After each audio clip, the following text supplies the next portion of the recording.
হাদিস নম্বর 5965। মোহাম্মদ ইবনু আলা রহমতুল্লাহ আলাইহি আবু মুসা রাদিয়াল্লাহু আনহু থেকে বর্ণিত, তিনি বলেন, নবী সাল্লাল্লাহু আলাইহি সাল্লাম বলেছেন, যে ব্যক্তি তার রবের জিকির করে আর যে ব্যক্তি জিকির করে না, তাদের দুজনের দৃষ্টান্ত হল জীবিত ও মৃতের। হাদিস নম্বর 5966। কুতায়বা ইবনু সাঈদ রহমতুল্লাহ আলাইহি আবু হুরায়রা রাদিয়াল্লাহু আনহু থেকে বর্ণিত, রাসূলুল্লাহ সাল্লাল্লাহু আলাইহি সাল্লাম বলেন, আল্লাহর একদল ফেরেশতা আছেন যারা আল্লাহর জিকিরের রত লোকদের তালাশে রাস্তায় রাস্তায় ঘোরাফেরা করেন। যখন তারা কোথাও আল্লাহর জিকিরের রত লোকদের দেখতে পান, তখন তাদের একজন অন্যজনকে ডাকাডাকি করে বলেন, তোমরা নিজ নিজ কর্তব্য সম্পাদনের জন্য এদিকে চলে এসো। তখন তারা সবাই এসে তাদের ডানাগুলো দিয়ে সেই লোকদের ঢেকে ফেলেন নিকটস্থ আসমান পর্যন্ত। তখন তাদের রব তাদের জিজ্ঞাসা করেন, আমার বান্দারা কি বলছে?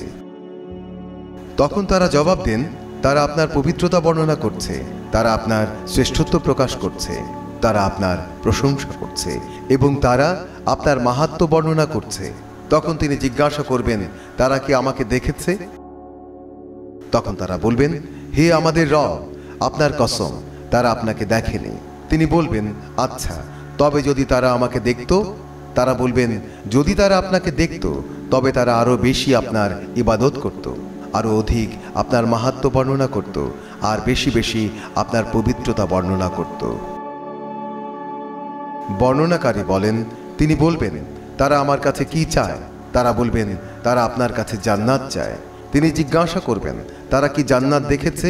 ফেরেশতারা বলবেন, না, আপনার সত্তার কসম, হে রব, তারা তা দেখেনি। তিনি জিজ্ঞাসা করবেন, যদি তারা তা দেখত তবে তারা কি করত? তারা বলবেন, যদি তারা তা দেখত তাহলে তারা জান্নাতের আরো বেশি লোভ করত, আরো অধিক চাইত এবং এর জন্য আরো অতিশয় উৎসাহী হয়ে উঠত। আল্লাহ তাআলা জিজ্ঞাসা করবেন, তারা কিসের থেকে আল্লাহর আশ্রয় চায়? ফেরেশতাগণ বলবেন, জাহান্নাম থেকে। তিনি জিজ্ঞাসা করবেন, তারা কি জাহান্নাম দেখেছে?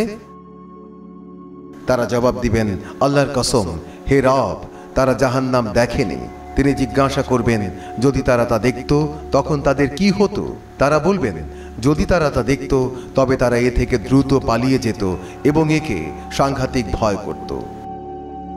তখন আল্লাহ তাআলা বলবেন, আমি তোমাদের সাক্ষী রাখছি, আমি তাদের মাফ করে দিলাম।